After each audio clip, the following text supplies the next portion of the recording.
to interview Bill Belichick is expected to stop by and hang out with him. Scott Hansen and Mike Giardi there in Foxborough. That kicks off at 10 a.m. Eastern as we count down to football preseason action in Canton. Will Selva is on the West Coast this morning with some news for you on the Thursday. What's going on there, Kay and guys? In a good mood, better mood than Carl Lewis is right now. Just look at his Twitter account. Woo! Talk about scathing at this point in time. Yes, no, very hot takes from Carl Lewis every 4 years. Carl was not happy with the relay. The coach of the relay team. No. Neither of us are. Right. Yeah. Okay. No, keep it right here on NFL Network. Go ahead, Will. Check it on your phone while you watch. Yeah, exactly. Carl Lewis takes. Thank you, Kay and guys. Yes, we're here for it. Kenny Golladay, we're here for him as well. The wide receiver was counted on to lead the receiving corps in New York after signing that 4-year, $72 million contract in the offseason. But it appears that he is going to be, he's going to be sidelined for a bit after suffering a slight hamstring pull in practice on Tuesday. But luckily for the G-Men, it doesn't appear to be too serious. Head coach Joe Judge saying that the worst-case scenario seems to have been avoided. Golladay will undergo more tests as a precaution. Meanwhile, Colts quarterback Carson Wentz is expected to miss 5 to 12 weeks following foot surgery, leaving second-year quarterback Jacob Eason potentially at the helm. Our very own Tom Pelissero caught up with Frank Reich one-on-one and asked him his thoughts on potentially going after a veteran quarterback. Jacob's done well. He had a particularly good day today. That's really all we're focused on. Chris and I really haven't been talking about trades or anything like that. We're focused on the guys we got. We're happy with our quarterback room. We're going to continue to push those guys to get them better and think we have a good supporting cast and can play winning football with the roster we have. Now, Eason did not take a snap in 2020, and the only quarterback on the roster with any sort of experience is Brett Hundley, who was recently signed, and he appeared in 18 games, starting 9 of them. But there is a potential veteran that I could see that maybe they would want to give a call to that has some familiarity, let's just say, in Indianapolis. Okay, guys. Yeah, there's a couple. I think Peyton Manning's busy. I don't know. We'll talk to you in a little bit. Yeah, let's get to Phillip Rivers, who did say he's going to stay in football shape in case the team reaches out in need of a veteran quarterback this season. In my head, they like Eason enough to not have Jacoby Brissett still on the roster. So there's there's the Nick Foles rumors and Phillip Rivers rumors. I guess now I tried to throw Andrew Luck into the mix, but we can't find him. He's in a log cabin somewhere. If you were Carson Wentz, how would you be approaching the situation, Nate? Carson Wentz vantage point. Rivers and Luck? Ooh, I saw RG3 working out too. I think he wants back in the league. If you're Carson Wentz, what can you do? The only thing that you can do is sit down, rehab, wait, and then when it's your opportunity to get back on the field, earn your position back. I don't think there's anything else. Now, if he wants to go through mental therapy as well as physical therapy, that's on him. But as far as being able to do something that can control the outcome when he comes back, he can't. I don't care if you trade for Nick Foles or if you bring in Rivers or if you have one of these guys on the roster step up and they're the starter. Either way, you're going to have to come back and earn your spot. Because as of right now, we don't know what Carson Wentz looks like as a starting quarterback for the Colts. As fans removed from the game, we can say that. As players on the rosters, they can also say that. People within the organization, the front office, and the coaching staff, they also can say that. I bring that up because nobody knows. So when he comes back, you think everybody's going to say, oh, here he is. Now we have our savior. No, we didn't even know if it was going to work in the first place. Did he look good during the summer? Yeah. Are we all excited about him being back with Frank Reich? Yeah, of course.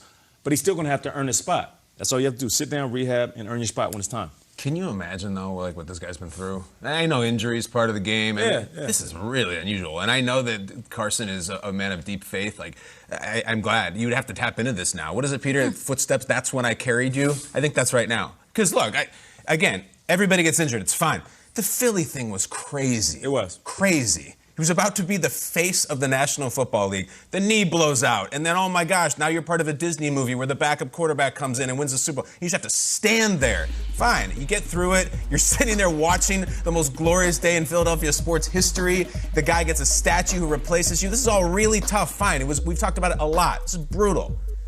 You get a new, fresh lease on life. Here we go. Coach Reich, and they believe in me, and I'm going to win, and I'm in a dome, and I got Quentin Nelson, and I got a running game, and I got a defense. He's on the field for 5 seconds, and it's done. And now, like, look, he takes heat. Eagles fans already make fun of him openly. Yeah. Colts fans are rolling their eyes and pulling their hair out in 5 seconds. So what can you do? Like, if Carson Wentz has an edge, like any edge to him, like any dog, which we don't really see from him, just get mad, get furious, destroy, dominate your rehab, and come back and be like, I don't care if they put Joe Montana out there for the Colts. This is my job and my team. I don't know if he's that guy. I've never heard him speak like that, think like that. And if you follow a lot of what went on in Philly, he doesn't have that. That's what I would do. Yeah, and the Philly market was such a pressure cooker where you almost gave him a pass and said, okay, it's a new lease on life, and this Indianapolis fan base isn't going to have the same baggage with Carson Wentz that they had. But the first thing out of the gate is his foot injury, which from what it sounds like is a freak injury, which is what kills you. It's not like he was going on a motorcycle without his helmet on or he was joyriding in a parking lot. Like a freak injury. And you just have to feel for Carson. Now, I know you say, well, he makes millions of dollars and he's got it all written for him and Frank Reich is his protector and all this stuff. It's like, you got to be so internally strong right now and so mentally strong right now. And not everyone is. Like, if we're learning anything this month with the Olympics and the conversation, like, it's going to be a lot up here for him, and he's going to need a strong support staff. And gosh, I reach out to Carson on this show and just say, like, just stay as strong as you can, because I can only imagine being so competitive and wanting it so badly and your body just not cooperating. And then on the outside, hearing everyone say, get him out, replace him, like he's not the answer. I'm fascinated to see how it plays out, what they do front office-wise. I don't think they can start the season with Jacob Eason as the quarterback and just hope for Carson Wentz. I just can't imagine that. What would they do? This team is too built to win right now. Are they really going to be putting out a second-year quarterback who was truly not a top prospect? I would be really hard-pressed to think that's going to be it. But, I mean, I trust Chris Ballard, the GM, more than I would trust I would think that would be an opportunity squandered. That roster can win right now, and they can get a jump start in the game. They see a competent quarterback there. From the front office perspective, it's how much confidence do we have in Eason to do this, and then how much confidence do you have in a quarterback that's had injury history coming back pretty soon. And I hate to keep doing this because I love the Colts. I think they're built really well. Their schedule is so ugly to start the season. Like, it adds insult to injury if you want to take a look at it. I mean, Seahawks, Rams, Titans, Dolphins, Ravens, 5 teams right off the bat that had double-digit games, that won double-digit games last year.